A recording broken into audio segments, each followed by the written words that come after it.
Hi there, my name's Pete McNally. I have been doing some experiments with Midjourney AI and taking the content from Midjourney into full 3D, and it's generated a bit of interest on social media. I've been asked to do some sort of a tutorial or time lapse of my method. It's pretty simple if you have, some rudimentary 3D skills.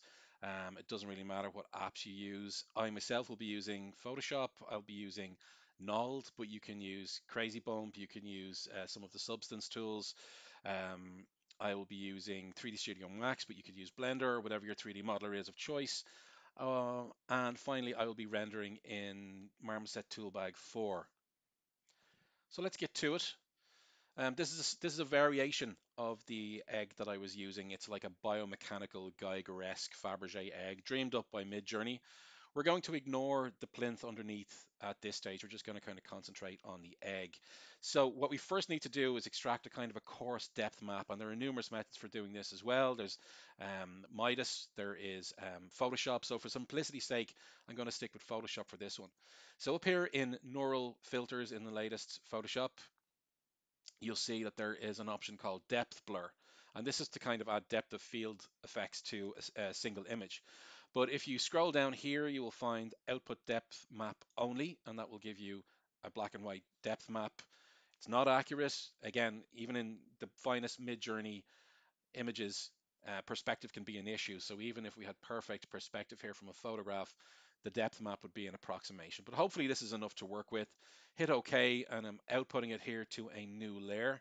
I'm going to hit Control and I to invert this to something more traditional. And I'm going to save this out as a PNG.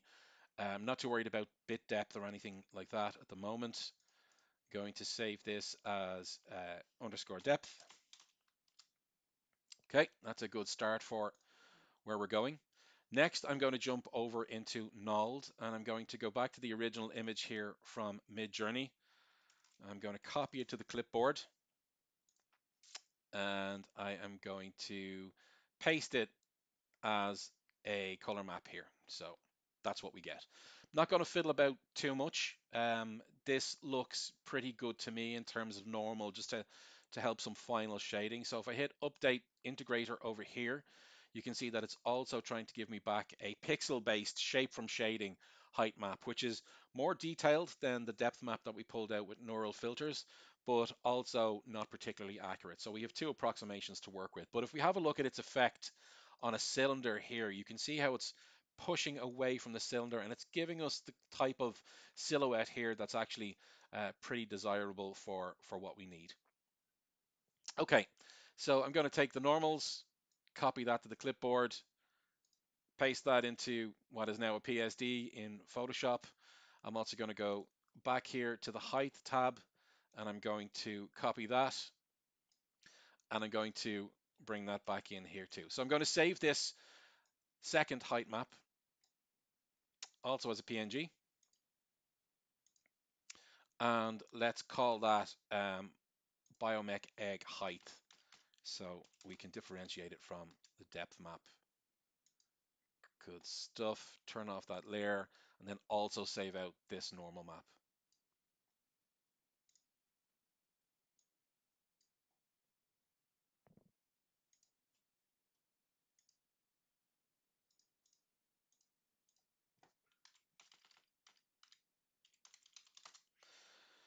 Great, so that's almost everything we need. I am going to go back just because I'm anticipating some shading issues, and I'm going to grab the ambient occlusion from here as well. Now, it's not true ambient occlusion, but if we need to darken some of these recesses and kind of block specular from getting in there, then this is going to be useful to us later on. You can output all of these quickly from Knald, but again, I'm just trying to keep it very transparent and very familiar to somebody who might not be, um, totally familiar with the other apps. So this is the last one I'm going to do, and this is kind of just for safety reasons.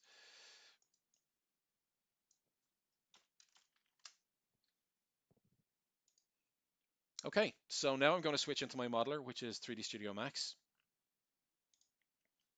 And I use this reference planes script to quickly set up reference. So I'm going to drag in my original Midjourney AI, and you can see it creates a plane here that has the proper aspect set for the geometry, so nothing is distorted or pushed or pulled in either direction. So that's pretty much all we need to start off with. So in the front viewport then, I'm going to create a cylinder, or a sphere rather, and I'm going to just try and pick the midpoint there and drag it out so that the radius more or less touches the edge. And what you'll notice is that there's a pole here where a bunch of edges connect, and I just want that to be kind of towards the top of the image where it's less important to hold on to detail, I suppose. I'm going to be retopologizing this in a little while. So the next thing is to make this sphere into something more of an egg shape. So I'm going to right click and make it see-through. And I'm going to use an FFD freeform deformer modifier on here, and then manipulate these control points to kind of better fit what we have here. And I'm going to try and stay inside the lines, and that just kind of avoids messiness when it comes to displacement. And we want to get a nice symmetrical egg out of this as well. So something like that looks okay. Now, obviously, the image we're working from is not symmetrical, but I don't think it's going to be an issue. Again, just to stress that the issue here is to do as little work as possible manually. You could get a lot better results were you to sculpt and paint over this, and certainly in terms of preserving detail in certain areas and emphasizing details in certain areas. So pull that up a little bit, and then I'll pull these edge pieces down. So whatever your favorite method is to go about making an egg shape from a sphere. Okay, great stuff. So the next thing I want to do is I want to just use half of the sphere here. So I'm going to go into the top viewport. I'm going to add an edit poly, and I'm just going to delete the backside facing polygons from this sphere. So I'm going to keep everything here and delete everything highlighted in red. Hit delete, and it's gone. And that just makes the next part a little easier to set up with UVs and stuff, because what will happen now, if we try and just project what we have on here, we're going to get stretching at the edges, and it looks really kind of amateurish and just bad kind of production values, I guess, when you do it like this. So I'm going to acquire the UVs from the plane behind it. I'm going to turn off, sorry, didn't mean to go into that. Turn off see-through. I'm going to sample the material that's on the reference plane here, and then I'm going to apply it to the sphere that we have selected. Okay, so it's on there now. You can see that we have a little bit of 3D-ness, but on these very edges, because of the projection, we've got all this stretching. That's something that we really want to avoid, because it's just going to ruin it. It's going to make it very obvious this started life as a 2D image. Okay, so to get around that, we are going to get rid of that unwrap UVW, add a new one.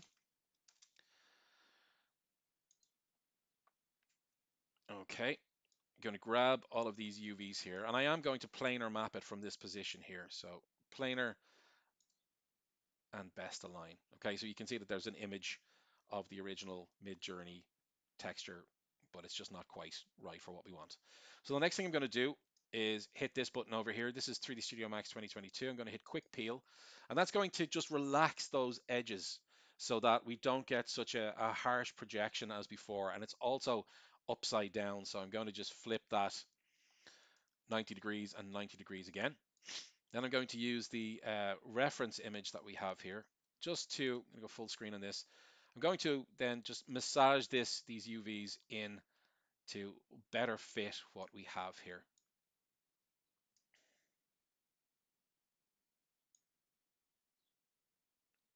And again, it makes life easier if you just stay inside the lines, even if you're going to miss a bit of this detail at the edges.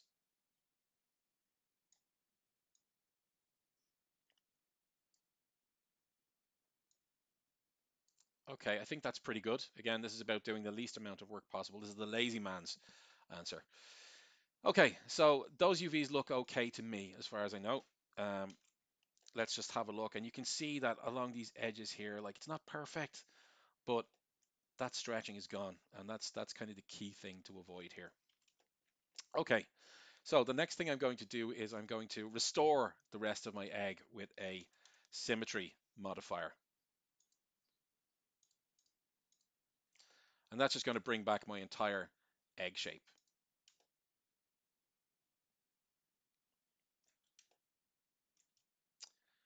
Okay, so I can go back to edit poly now. And sometimes with this weld, you don't get a solid mesh. This red line here represents an open mesh. So what I'm going to do is I'm going to just select these vertices here and I'm going to weld them, and that's going to close the mesh. And the reason I'm doing that is because sometimes when you have open edges and you're using displacement, you can run into issues. Pieces displacing where you don't actually want them. So the next step then is to add some more detail to the geometry. So I'm going to add a turbo smooth, which is basically just like subdivision. So the egg is going to get smoother. And at this point, I'm also going to add, I'm not going to add a retopology modifier just to get rid of these poles at the top and bottom. So let's say something like 12,000 polys. We want to keep those UVs that we've just laid out and hit compute. Okay, pretty quick, and although the mesh is not perfect, we have got rid of those pinches at the top, so that's pretty good. All right, that's good stuff. So the next thing is to actually add some displacement on there. So let's go ahead and add a displace modifier,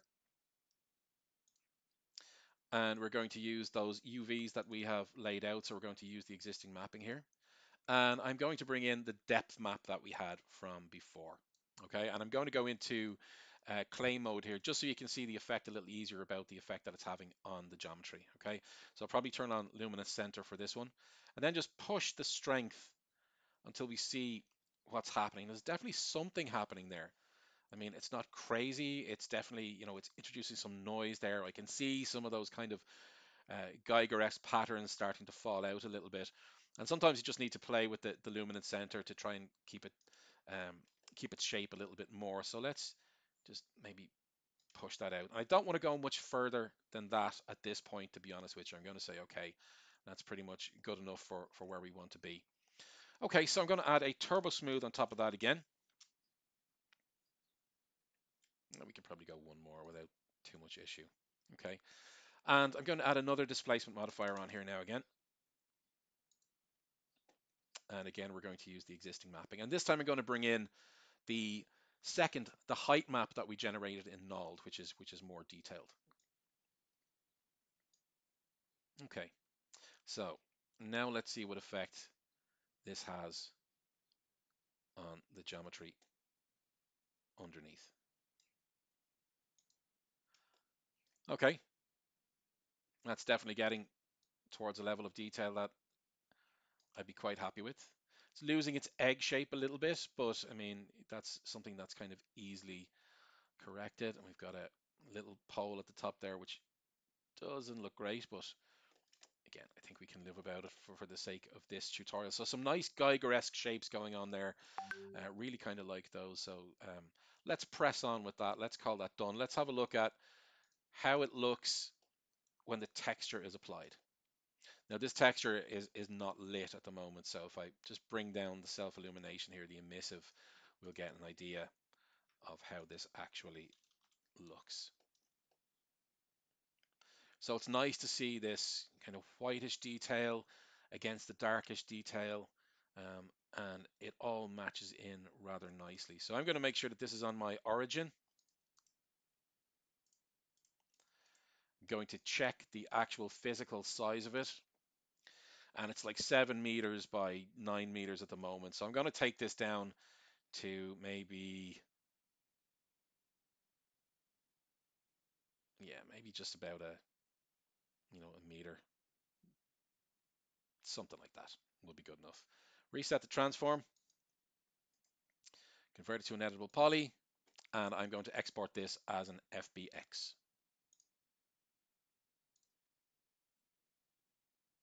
So for anybody who's just wondering about that process, I think that covers it. I'm going to just do a little bit of context rendering and material setup inside Toolbag 4 right here. So I'm going to drag in my biomechanical egg FBX. Okay, there we go. I'm going to build up the material. You can see that at the moment it's being lit by this environment, this interior environment here. So that's what's happening. So the first thing we're going to do is just bring in just some sort of a ground plane, and we can actually create some simple primitives here inside Toolbag. And this is for lighting more than anything else, just to have it sitting on something.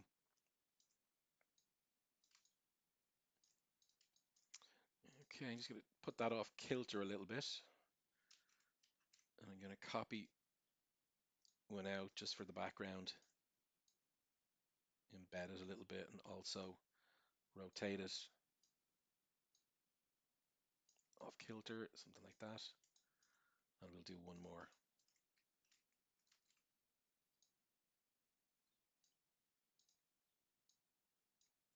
Something like that there.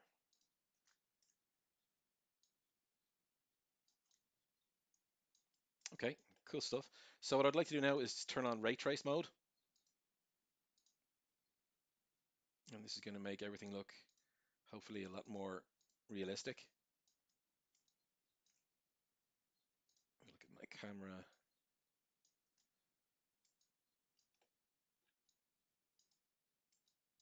Just frame up here a little.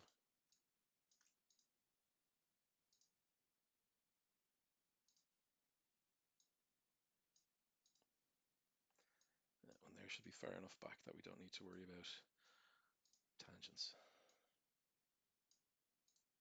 Okay, so quick material for these guys then. Let's bring in the textures that we have already. I'm just going to use the original Midjourney image as the albedo. You know, you could delight, you could do all sorts of things here, but this is going to be fine, I think, for our intents and purposes.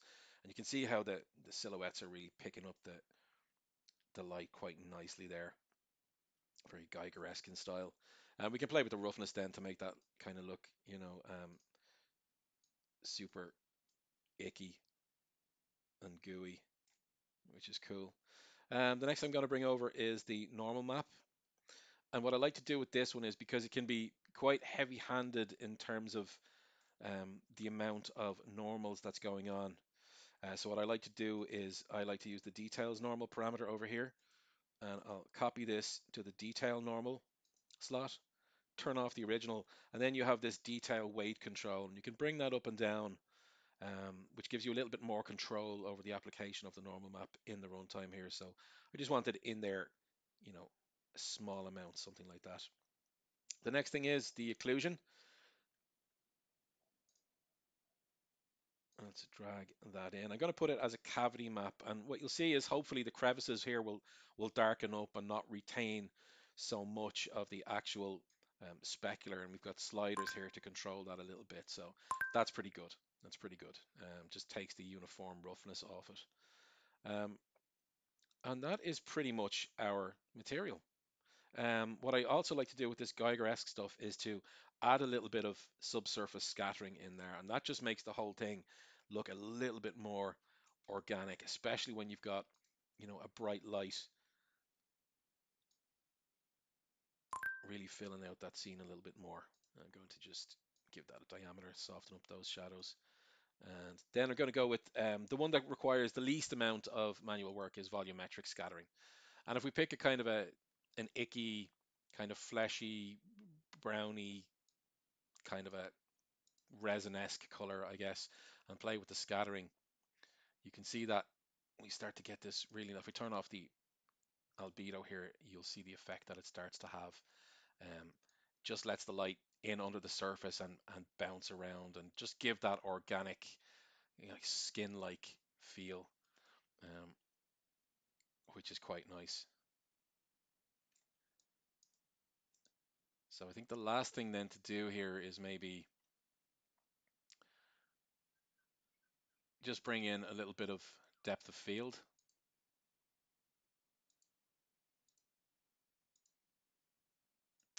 Too much, obviously. Just want to get those in the background a little bit out of focus. And focus up on our guy here. and then find some nice moody lighting that's appropriate for a Geiger-esque scene. I'm going to bring down the background light and bring up this light over here, and then maybe just add in a bit of a rim light just hitting the edge here, just to pop that off from the background.